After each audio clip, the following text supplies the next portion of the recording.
Designamos la palabra al presidente de Bolivia, Evo Morales.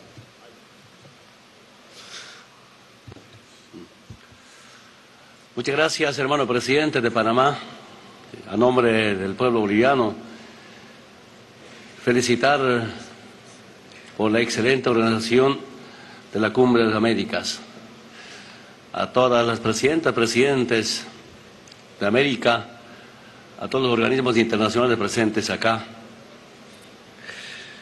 Estaba escuchando atentamente la intervención del hermano presidente de Perú, que evidentemente tenemos pobreza.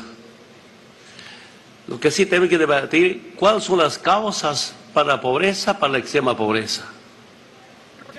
Es el tema de debate.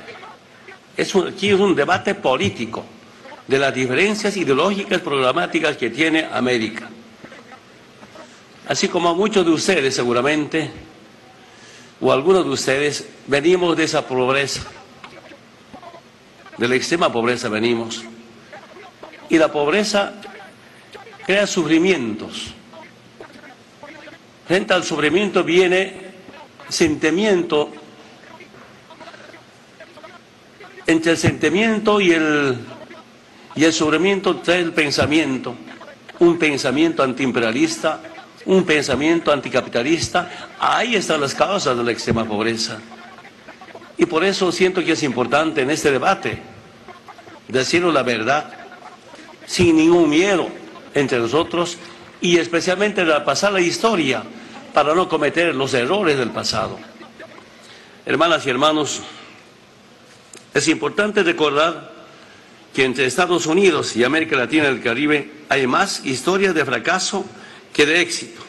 Hay más relaciones asimétricas que grandes proyectos de integración norte-sur. Nuestra memoria latinoamericana está cargada de episodios de intervenciones armadas desde Estados Unidos, de invasiones, de imposiciones dominantes y de agresiones constantes. Por ejemplo, no olvidemos nunca la anexión de territorio de México a Estados Unidos, invasiones armadas contra varios países de América Latina y el Caribe, Nicaragua, Panamá, Granada, Salvador y Guatemala y otros. Yo estoy convencido, hermanas y hermanos, el primer promotor del mundo es Estados Unidos en las dictaduras militares de golpe de Estado. La mirada colonial e imperial de Estados Unidos sobre nuestra América Latina y el Caribe es una mirada de desprecio y de subestimación, una mirada de superioridad política, militar, tecnológica y económica. Es la mirada del colonizador sobre el colonizado, del invasor sobre el invadido, del imperio sobre sus vasallos. Es la mirada de águila sobre su presa indefensa. Han pasado más de 200 años de la independencia de Estados Unidos y este país continúa viendo a nuestra región no solo como su patio trasero, sino como su patrimonio que le pertenece por designio divino. Desde el poder imperial de los Estados Unidos, a través del imperativo de la economía neoliberal, con mentalidad colonial o con el discurso de la seguridad internacional, el patrón dominante nos ha clasificado entre buenos y malos. Palo para los malos y Sanabria para los buenos. Los países malos somos los que respondemos con ideas, con dignidad.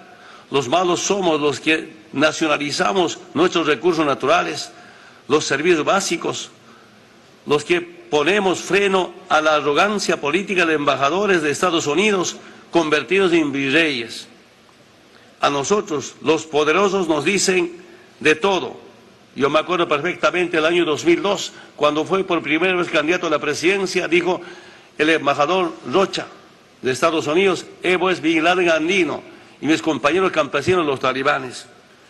Nos dicen talibanes, narcotraficantes, terroristas, subversivos, dictadores y populistas.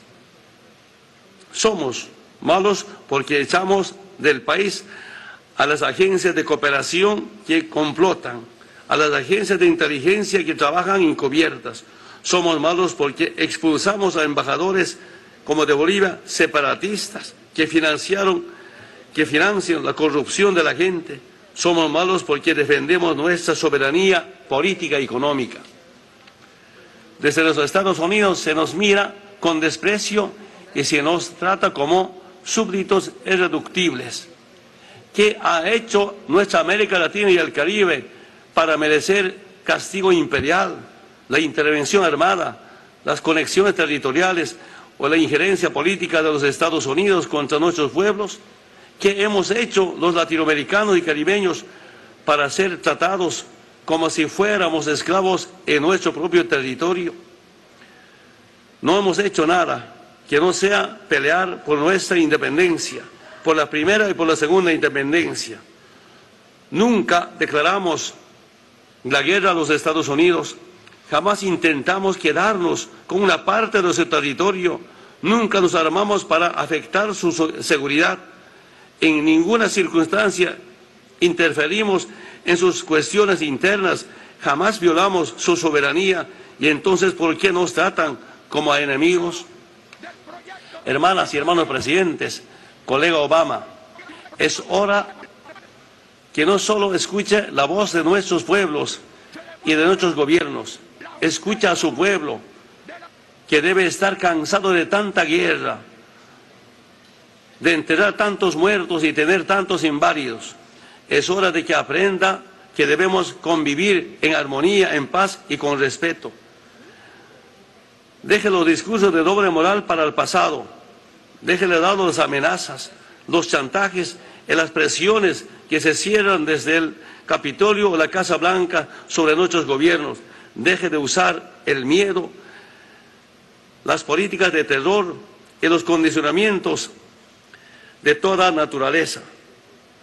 Dejen de comportarse como imperio y comportémonos como estados democráticos y soberanos. Todos los imperios perecen, las democracias son eternas. América Latina y el Caribe ha cambiado para siempre. Nuestros pueblos están cambiando para siempre. Este continente de libertad y justicia, diverso pero también único, está cambiando para siempre.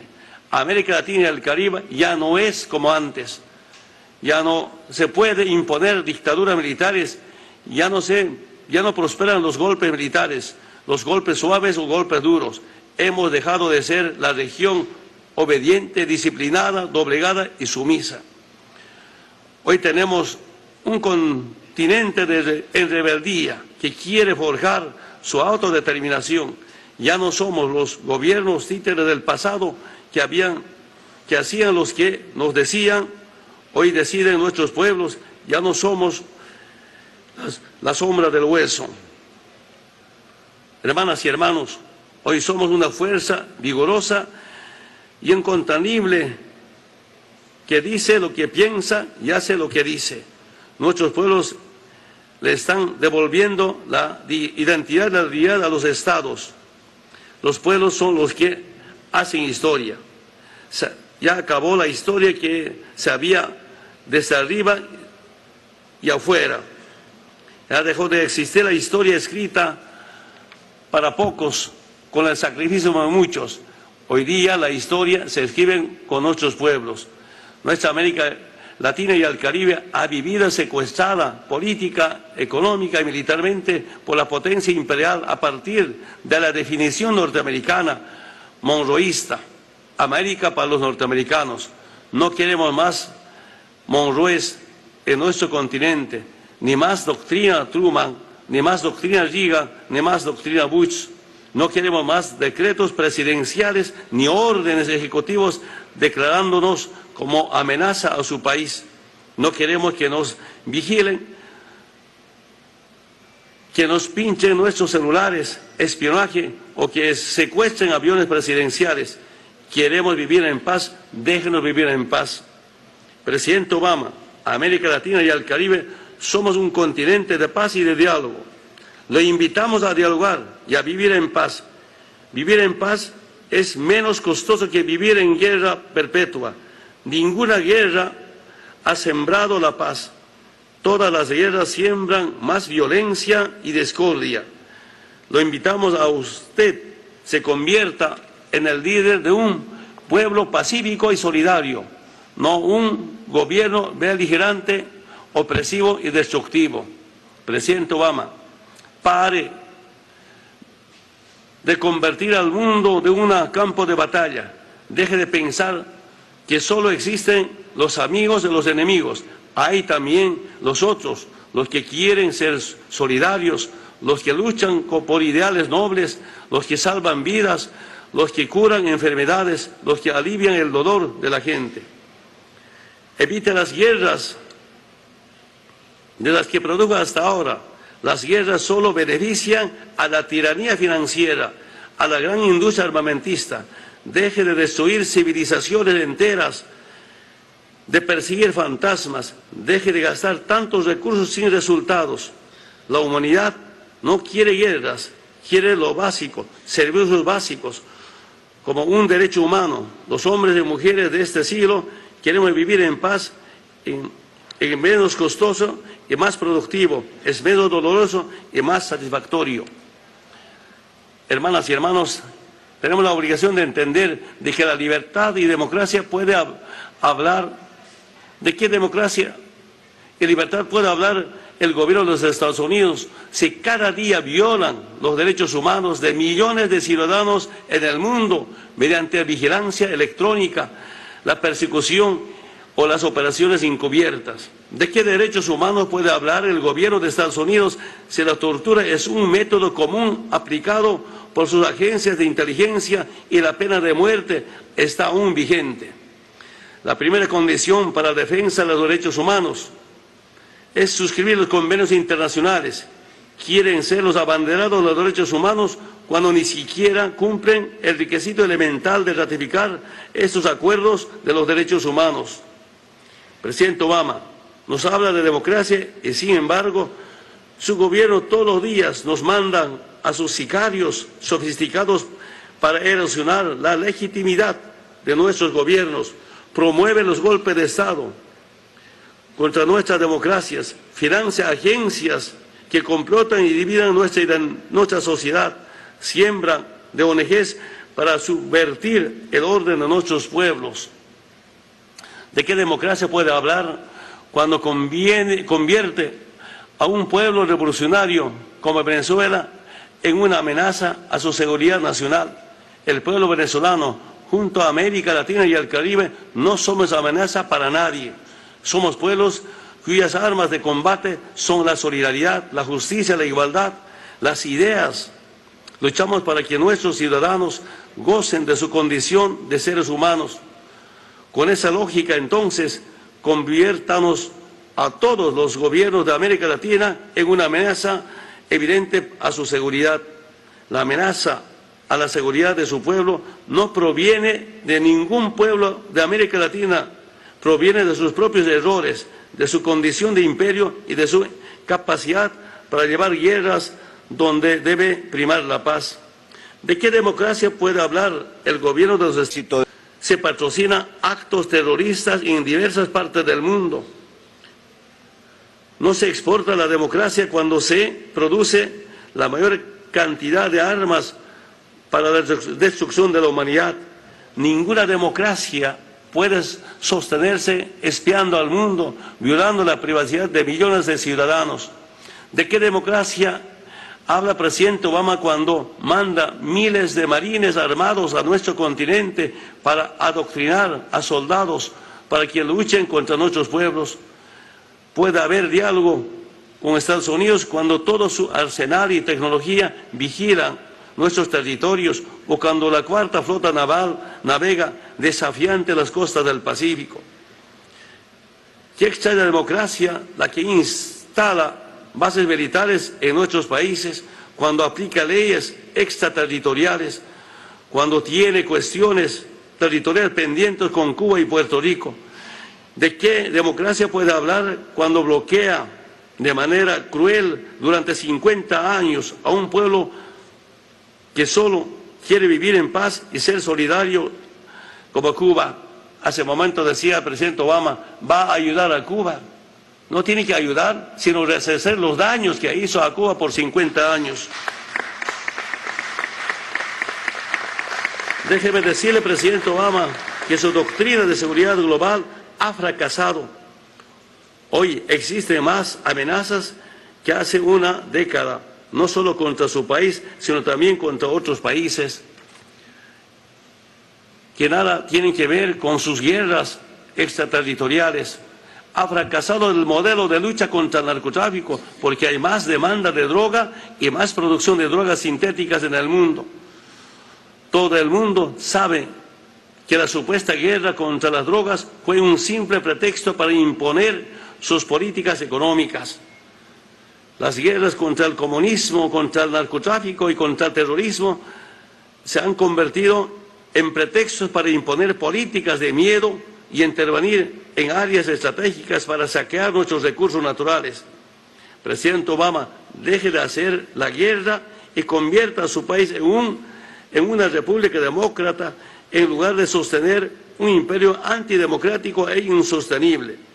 En lugar de seguir haciendo la guerra por el mundo, respetuosamente pido que se preocupe de los millones de ciudadanos norteamericanos que viven en la extrema pobreza dentro de su propio país, de controlar los millones de armas que circulan en su territorio y que matan impunemente a vidas inocentes, de reducir la demanda de las drogas, de los millones de consumidores de droga que requieren tratamiento médico, terapias, en un Estado social de derecho, de eliminar el racismo y la discriminación contra sus hermanos. Presidente, gobierne usted con su pueblo, para su pueblo, y que no gobiernen los banqueros ni corporaciones ni transnacionales de armas, de alimentos, medicamentos y de hidrocarburos. De seguir expulsando a migrantes indefensos que solo buscan trabajo en su país. Presidente Obama, le pido expulsar a los delincuentes de su territorio, de su país. No es posible que su país se convierta en albergue de terroristas confesos, de corruptos, de asesinos, de separatistas que se escapan. Expulsa a los bolivianos y en toda Latinoamérica para ser juzgados en su pueblo. Quiero aprovechar también esta oportunidad, hermanas y hermanos, hay algunos temas pendientes todavía en Bolivia. Y el año 1879 hemos sido invadidos y arrebatado el mar Pacífico. No me estoy quejando, solo aprovechar, agradecer a muchos presidentes y expresidentes para la información. 4 expresidentes del pasado de Estados Unidos apoyó esta reivindicación. El Papa Juan Pablo II apoyó esta reivindicación. Estamos con el pueblo, casi con todo el mundo. Acudimos a un organismo internacional muy importante como la Haya. Tenemos mucha confianza a que se resuelva una injusticia. Pero también quiero aprovechar esta oportunidad para terminar. Lamento mucho denunciar al mundo entero que no es posible el gobierno de Estados Unidos con algún país deje a este encuentro sin un documento, sin una resolución. Y la información que tengo desde mi Cancillería, no aceptan, por ejemplo, no acepta Estados Unidos la transferencia de tecnología sin condicionamientos a los países de menor grado de desarrollo científico de nuestra América. No están de acuerdo con el respeto de principios de responsabilidades comunes, pero diferenciadas respecto al cambio climático. El reconocimiento a la salud como un derecho fundamental de toda la población, como condición esencial de desarrollo integral. Yo entiendo que la salud es un derecho humano, no puede ser negocio privado. No es posible que esta clase de propuestas que vienen de 33 países o 35 países sean rechazadas. El acceso, por ejemplo, equitativo, amplio, seguro y confiable a las nuevas tecnologías de información y comunicación, respetando el derecho a la privacidad. No es posible que rechacen la cumbre de otros movimientos sociales, pero además de eso, 33 países apoyan a Venezuela y 1 o 2 países rechacen sobre el decreto que amenaza no solamente a Venezuela, sino a toda América Latina y el Caribe. Hermanas y hermanos, si Estados Unidos es una potencia, una de las potencias del mundo, yo pido al presidente Obama que lidere a América para que América sea un continente modelo de paz y con justicia social. Presidente Obama, si siente que es líder de una potencia del mundo, yo le pido que él encabece a salvar la madre tierra para salvar la vida de la humanidad. Esperamos que el presidente Obama pueda entender el profundo sentimiento de los pobres, producto de la aplicación de un modelo que no hace ningún beneficio a los pueblos del mundo. Muchas gracias. Bien, escuchamos las palabras del presidente Evo Morales, quien ha dicho entre las frases interesantes de su discurso: todos los imperios perecen, solo las democracias son eternas.